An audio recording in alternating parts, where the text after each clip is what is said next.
मुझसे बहुत बड़े बड़े लोगों के नाम जबरदस्ती बोलने के लिए कहा उन्होंने। माननीय भागवत जी का नाम, राम माधव जी का नाम, हमारे माननीय मोदी जी का नाम, योगी जी का नाम, पूरी एजेंसियों का, जो सरकारी एजेंसी है, सबका दुरुपयोग किया और उनको भ्रष्ट बनाया। ये पूरे यूपीए सरकार का काम था। देश के तो छोड़ो, भगवा को आतंकवाद कह दिया, हिंदुत्व को आतंकवाद कह दिया। ऐसी निकृष्टता, इतने निम्न स्तर की सोच कांग्रेस रखती है। 24 दिनों तक पुलिस कस्टडी में रही और प्रताड़नाएं झेलती रही एटीएस की। मुझसे बहुत बड़े बड़े लोगों के नाम जबरदस्ती बोलने के लिए कहा उन्होंने। मैंने वो नाम नहीं बोले, उनके अनुसार मैंने काम नहीं किया, इसलिए उन्होंने मुझे प्रताड़ित किया। और उन नामों में विशेष तौर पर माननीय भागवत जी का नाम, राम माधव जी का नाम,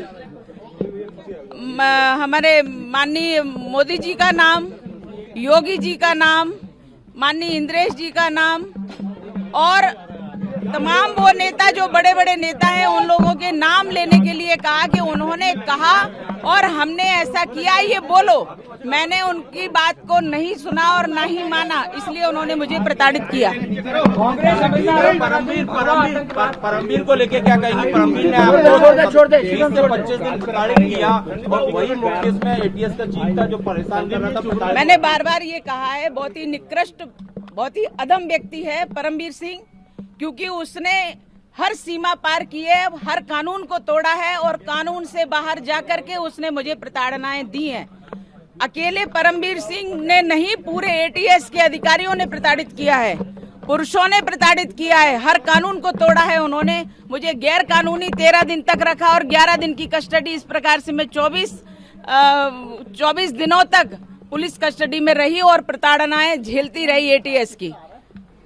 जब आपको अरेस्ट किया था उस समय इंदौर, शाजापुर के कुछ और लोग जिन्हें अरेस्ट किया था, वो अब तक उन्होंने पूरे देश में एटीएस वालों ने एक पूरा भय बना करके रखा था। मध्य प्रदेश में और पूरे देश में इस प्रकार का भय बनाया कि कोई भी व्यक्ति अपनी भावना व्यक्त कर ही नहीं पा रहा था। जो लोग अंदर गए, जो सत्य के लिए लड़ रहे थे, उनके लिए भी कोई कुछ नहीं कह पाया। भयभीत करने का प्रयास था और भयभीत किया उन्होंने, क्योंकि कांग्रेस का शासन था महाराष्ट्र में, देश में कांग्रेस का, यूपीए का शासन था। इसलिए उन्होंने पूरी एजेंसियों का, जो सरकारी एजेंसी है, सबका दुरुपयोग किया और उनको भ्रष्ट बनाया। ये पूरे यूपीए सरकार का काम था। कई लोग अभी भी मिसिंग है, कई लोग अभी भी मिसिंग है। कुछ लोग ऐसे जो इन्होंने प्रताड़नाएं दी एटीएस वालों ने, तो वो लोग अपनी जान गंवा दिए, यानी देश पर आहूत हो गए हैं। लेकिन उनकी पत्नी को आज पता नहीं है कि उनकी डेड बॉडी कहाँ है, वो कहाँ है। उनकी पत्नी कहती है, मैं सदवा हूँ या विधवा हूँ, मुझे कहिए जज साहब, बताइए मुझे। और इसलिए एक व्यक्ति नहीं, कई लोग ऐसे हैं जिनको मारा पीटा और मार डाला, लेकिन उनके आज रिकॉर्ड भी खत्म कर दिए गए। मुस्लिम वर्ग को आकर्षित करने के लिए क्या भगवा आतंकवाद जैसा शब्द गढ़ा गया? हमेशा से मुस्लिमों के लिए उन्होंने तुष्टीकरण की नीति अपनाई है। कांग्रेसियों ने अपने शासन में उन्होंने भरपूर उपयोग किया और हिंदुओं को प्रताड़ित किया। हिंदुओं को किसी भी प्रकार से जो प्रताड़ित कर सकते थे, जेल में डाल सकते थे, उनको मार सकते थे, उनके ऊपर झूठे केस लगा सकते थे, वो सब कुछ किया। और देश के तो छोड़ो, भगवा को आतंकवाद कह दिया, हिंदुत्व को आतंकवाद कह दिया। ऐसी निकृष्टता, इतने निम्न स्तर की सोच कांग्रेस रखती है और कांग्रेस ने ये कुचक्र रचा और ये देशद्रोहिता में आता है। जिन्होंने भगवा को आतंकवाद कहा, आपको लेकर ऐसे सवाल उठा है, इतनी यातनाएं आपने झेली, ऐसे लोगों के लिए अब क्या सजा?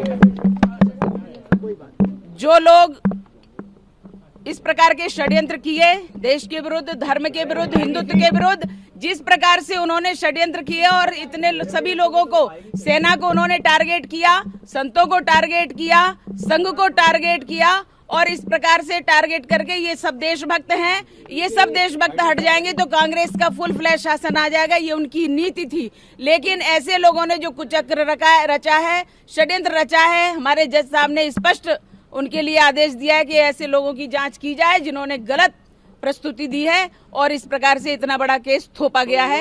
इनकी जांच हो और सजा हो, उनको निश्चित रूप से जांच होगी तो सजा होगी। दिग्विजय सिंह के लिए स्पेसिफिक दिग्भ्रमित का मेरे पास कोई उत्तर नहीं है। वो तो व्यक्ति बोलने लायक ही नहीं, उसका नाम ही नहीं लेना चाहिए। जो सुबह और दोपहर में उसका नाम लेगा उसका दिन खराब हो जाएगा।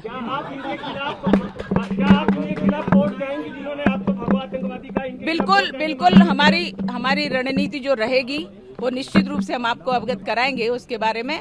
और जिन्होंने अत्याचार किए उनको तो निश्चित रूप से सजा मिलनी ही चाहिए। राजनीति में वापसी को लेकर क्या कुछ विचार आपका? हम राष्ट्र नीति करते हैं।